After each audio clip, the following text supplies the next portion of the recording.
Welcome to online classes. So as you all know, we are discussing east India company. अब east India company के बारे में हमने पिछले वाले पार्ट में कई तरह से देख लिया था कि how trade led to better. Trade में कई तरह की कंसेशन मांग रहे थे, सबने बोला नहीं देंगे नहीं देंगे, बोला आप सब पढ़े लिखे नहीं हो, ये सब करोगे तभी जगह आप दोनों का हम दोनों का फायदा होगा. ये सब करते करते जब बहुत ज्यादा कन्फ्रंटेशन बढ़ गई तो बैटल ऑफ प्लासी हो गया. क्या हो गया? बैटल ऑफ प्लासी हो गया. चलिए देखते हैं किस तरीके से बैटल ऑफ प्लासी हुआ. आ जाइए. In 1756, Siraj-ud-Daulah became the nawab of Bengal. तो देखिए 1756 में 1756 में Siraj-ud-Daulah became the nawab of Bengal. Nawab बन गया भाई बंगाल का Siraj-ud-Daulah. After died of Ali Vardi Khan. Ali Vardi Khan के डेथ के बाद ऐसा हो गया कि सिराजुद्दौला जो है नवाब बन गया बंगाल का. The company was worried about keen on a puppet ruler and his power who would willingly give trade concessions and other privileges. The company was worried about keen on a puppet ruler and his power who would willingly give trade concessions and other privileges. तो क्या हो गया, company सोच रही थी कि भाई puppet बनाना है रूलर को, एंड इस power would willingly give the trade concessions and other privileges. ये भी होना चाहिए. अब दो without success and tried to help one of Siraj-ud-Daulah's rival become the nawab. अब दो without success and tried to help one of Siraj-ud-Daulah's rival जो है उसे नवाब बनाया. And infuriated Siraj-ud-Daulah asked the company to stop fortification. अब नवाब का जो है राइवल बन गई थी कंपनी भाई. ये तो हमने देख लिया, नवाब की राइवल बन गई और नवाब ने कह दिया कि भाई कंपनी वालों फोर्टिफिकेशन रोको, हमें रिवेन्यूज दो, पे the revenues and stop meddling in the political affairs of his dominion.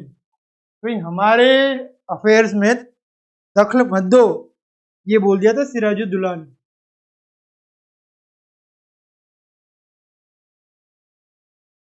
The Nawab marched with 30,000 soldiers to the English factory at Qasim बाजार. तो कासिम बाजार में उसने मार्च किया 30,000 सोल्जर्स के साथ. उसने इंग्लिश फैक्ट्री के अगेंस्ट किया, मार्च कर दिया नवाब ने. लॉक्ड द वेयरहाउस, वेयरहाउस को लॉक कर दिया. Disarmed all Englishmen, blockaded English ships and captured the company officials after failing negotiation. Siraj-ud-Daulah ने ये सब कर दिया भाई, सबको कैप्चर कर लिया, बोला कि भाई आप सब हमारी बात नहीं मान रहे, अब आपकी खेलनी.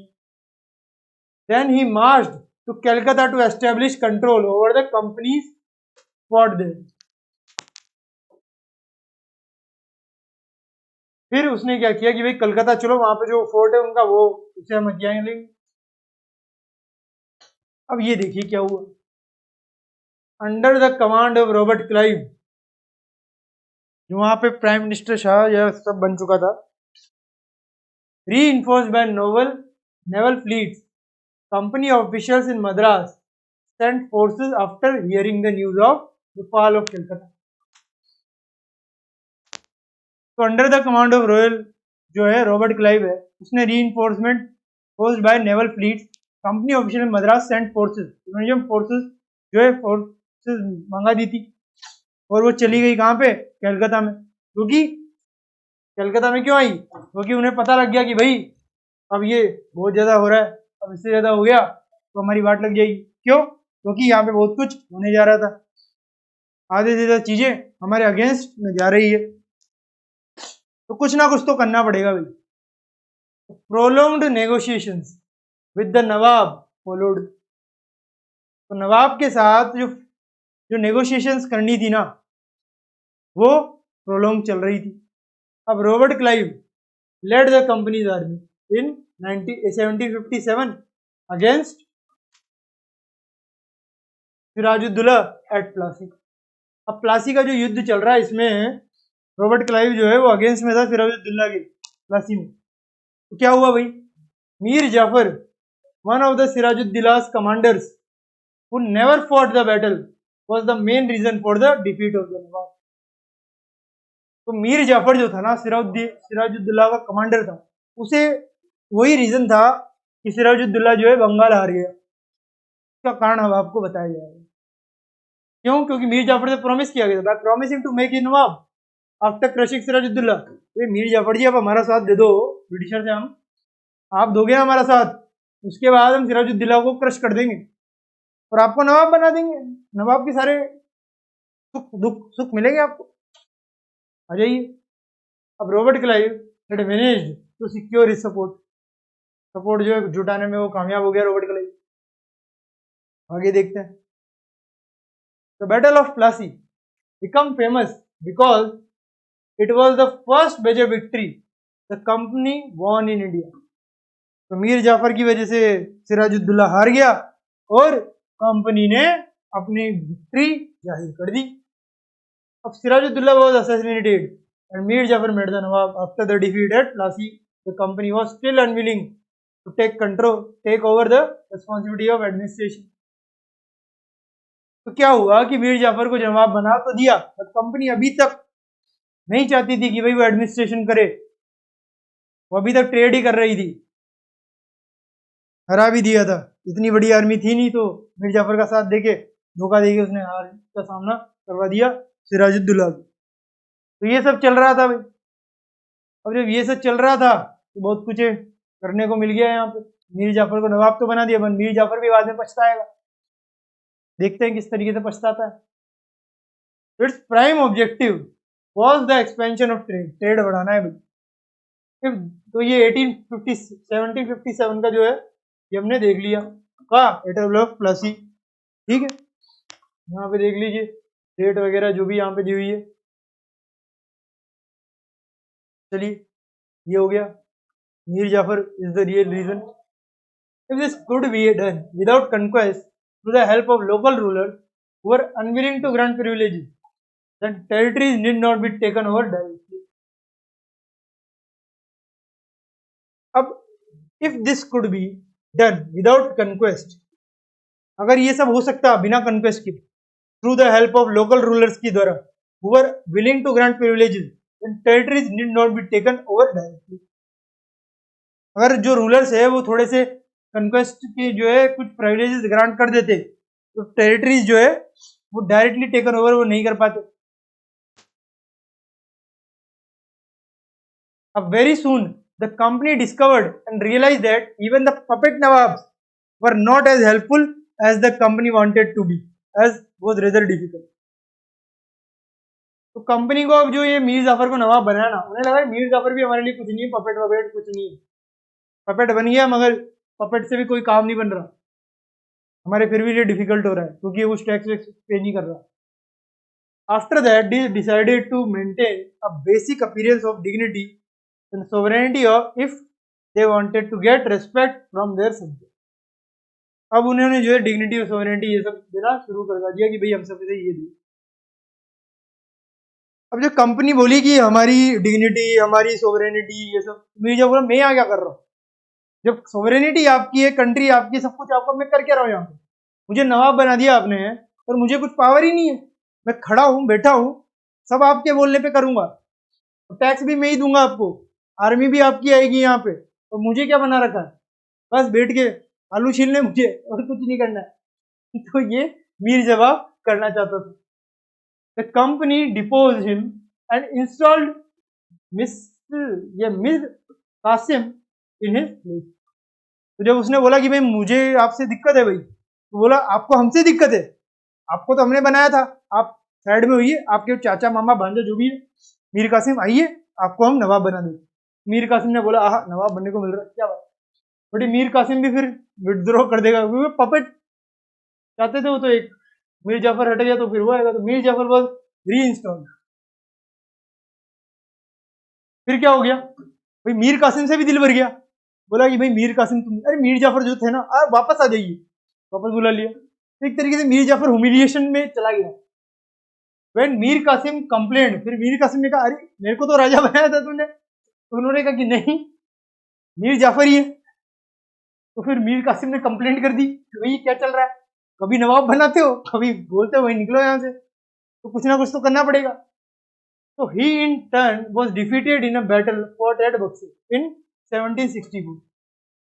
तो उसने क्या किया अभी 1764 में फिर बैटल कर दिया, किसके खिलाफ, अंग्रेजों के खिलाफ। भाई अंग्रेजों पहले तो मीर जाफर के साथ किया ये सब, अब मेरे साथ कर रहे हो। तो कासिम को सोचना चाहिए भाई यार मीर जाफर के साथ किया, तेरे साथ भी हो सकता है, तो क्यों आया नवाब बन गया। अब बन गया, फिर हार भी गया। पहले तो सोचा मैं नवाब था तो कुछ मदद किससे ले ली होगी, बैटल ऑफ बक्सर कर लिया और हार भी गया। 1764 में बैटल ऑफ बक्सर हुआ, ये आपको याद रखना, ठीक है। अब the company wanted more money to finance it Wars.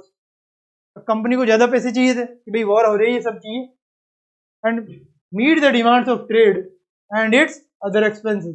Although mister Jafar already had to pay 5 lakh rupees every month. भाई मिस्टर जाफर तो बहुत ही ज्यादा दुख में था। ये जो मीर जाफर है ना, बहुत ज्यादा दुख में। मीर कासिम हार गया, वो तो मर गया, कुछ भी हो गया। मीर जाफर जिसको नवाब दोबारा बना दिया था, उसको पे करने थे 5 लाख रुपए। उनकी आर्मी भी मारेगी, रहने के पैसे भी दो, सब दो। मतलब मीर कासिम को हरा कर एक तरीके से अच्छा ही हुआ, मीर कासिम नहीं पड़ता, ताकि मीर कासिम और ह्यूमिलेशन नहीं झेलते। मीर जाफर तो बहुत ज्यादा ह्यूमिलेशन झेल रहा था। अब Clive wanted more revenue, Clive को पैसे चाहिए। मीर जाफर ने बोला पैसे दो वरना निकलो।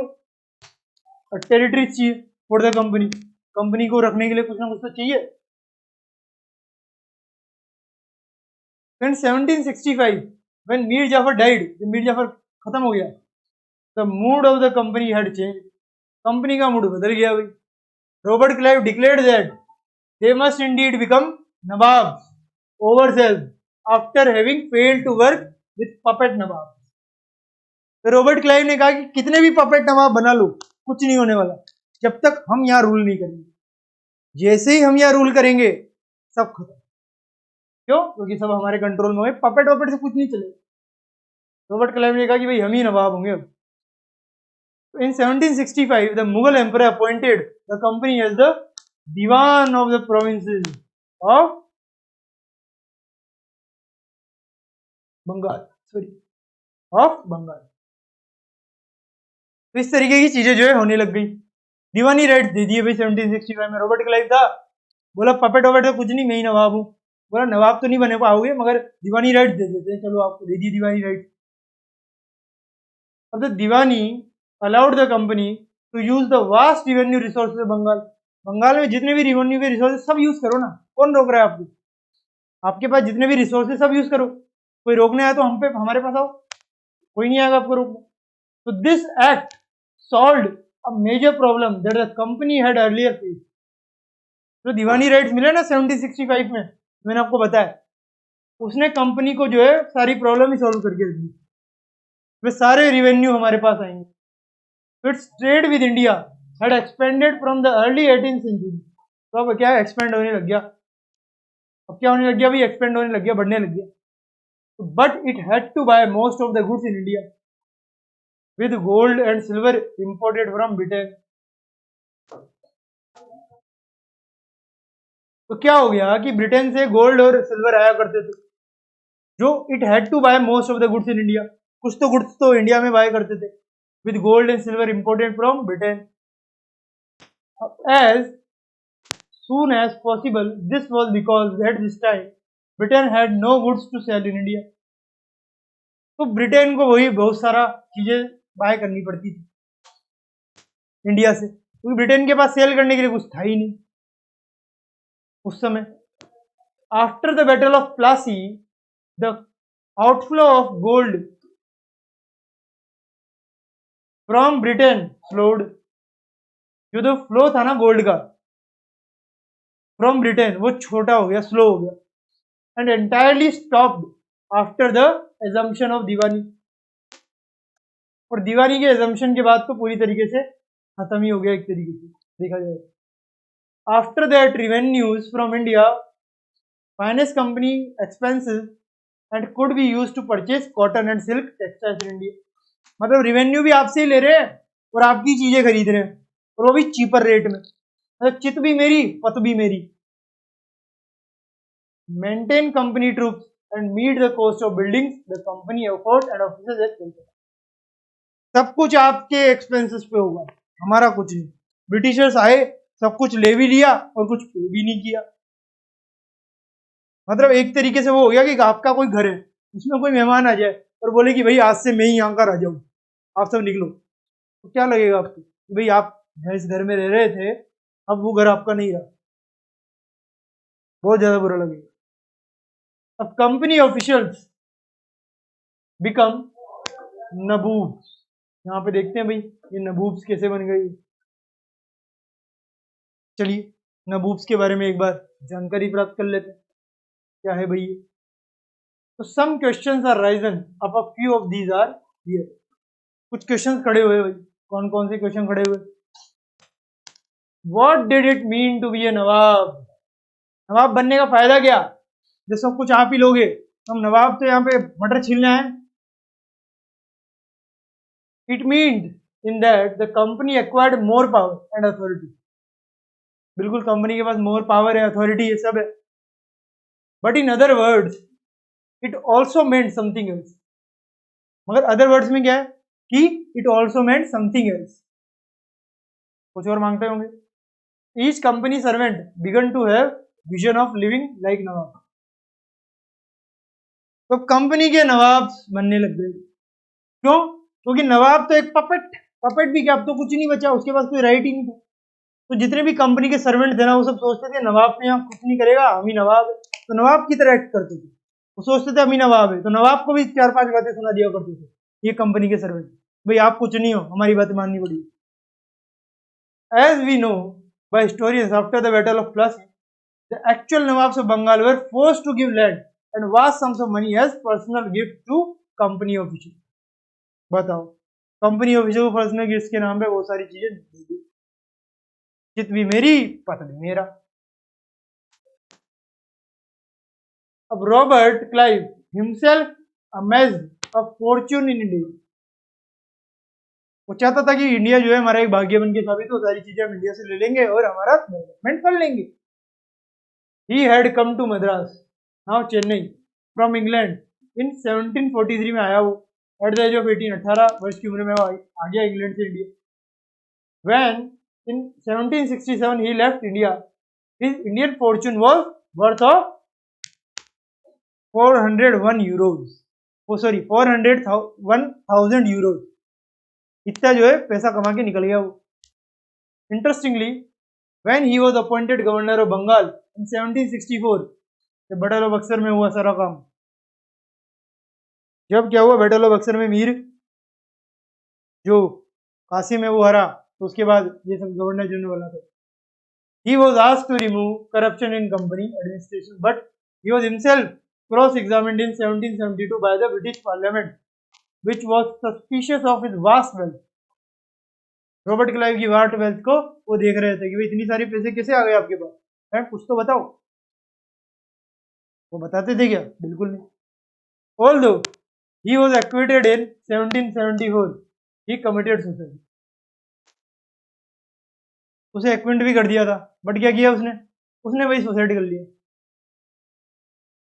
क्या कर लिया भाई? सुसाइड कर लिया। उसे क्या है कि 1774 में उसे हटा दिया था, 1772 में ब्रिटिश पार्लियामेंट सस्पिशियस, 1772 सुसाइड कर लिया। अब बताइए सुसाइड करने से क्या हुआ? कुछ नहीं हुआ। Many died on early death in India due to disease and war. It would not be right to regard all of them as corrupt and dishonest. Not all company officials succeeded in making money like Clive.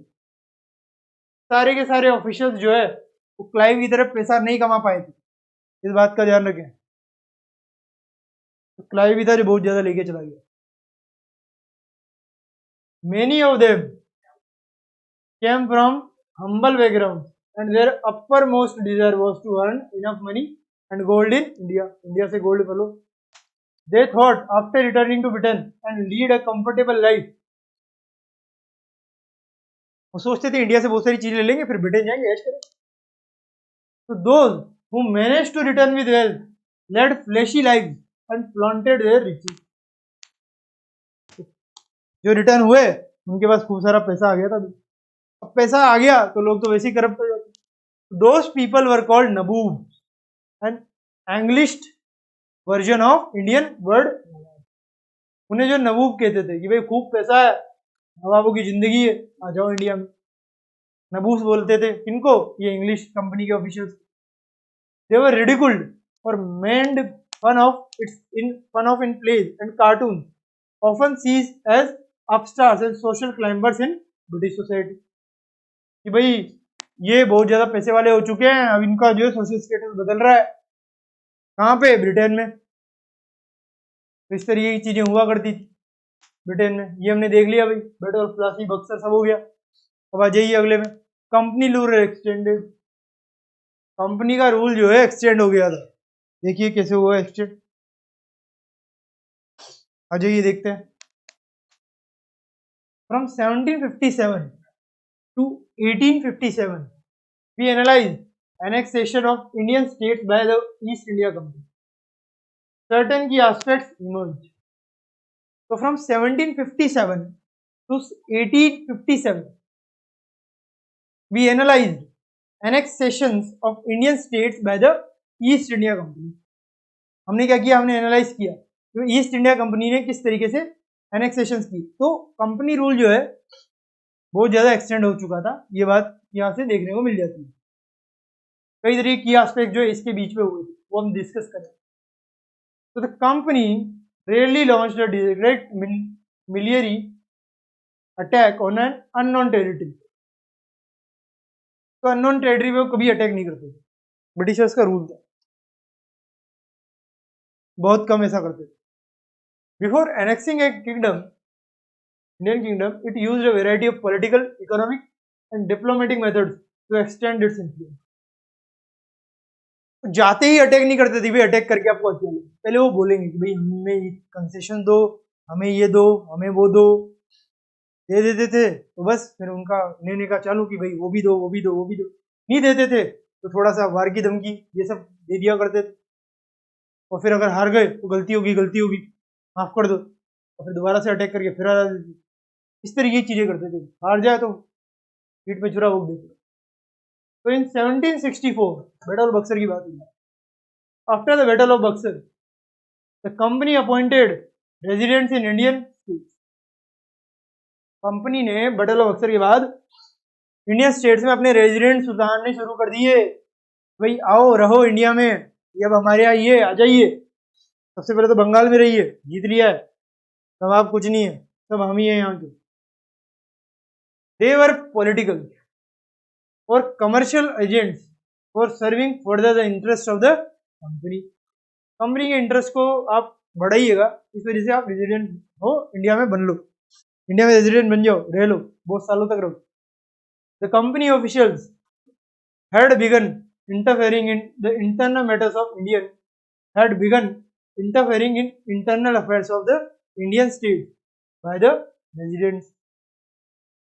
तो जो British residents थे वो Indian states के जो residents वहां पे रहा करते थे उनसे उलझते थे, उनको नीचा दिखाते थे, वो सारे काम करते थे, इंटरनल मैटर्स में घुस जाते थे, वो सारे काम कर दिया करते थे, मांगते रहते थे ये दो वो दो, ये दो वो दो। They tried to decide who was to be the successor of the throne will be appointed in administrative post. तो सब कुछ जो है ये ब्रिटिशर्स ही डिसाइड कर लिया करते थे, कौन कौन सी पोस्ट पे बैठेगा, कौन किसका सक्सेसर होगा, राजा थ्रोन पे कौन बैठेगा, सब कुछ ये देते थे। तो फिर इसका मतलब क्या हो, हम क्या है फिर, राजा तो बस पपेट था, कुछ भी नहीं था। The company sometimes had to force the states into a subsidiary alliance। ये भाई सब्सिडरी अलायंस हो आप हमारे, आ जाओ मिल जाओ। Indian rulers were not allowed to have their independent armed forces by according to the terms of this alliance. कि भाई आपकी रक्षा हम करेंगे, आप हमारी आर्मी अपने राज्य में बुला लीजिए, आपकी राज्य पे कोई खतरा नहीं होगा, हमारी आर्मी जो है रक्षा करेगी, तो आप हमारे बस सब्सिडरी अलायंस बन जाइए, सब पावर हमें दे दीजिए। The company was supposed to maintain for the purpose of this protection they had to pay for the subsidiary forces which worked in the company to be protected from Indian rulers. मतलब अपनी forces को हम आपके यहाँ बुलाएंगे, आप उन्हें अपने पास रखिएगा, और हमें जो है बहुत सारी चीजें दे दीजिएगा, उन्हें प्रोटेक्ट करने का सबकी जिम्मेदारी आपकी होगी, और जो वहां पे रहेंगे उनके लिए जमीन भी आप सब देंगे, ये सारी चीजें होने लगी।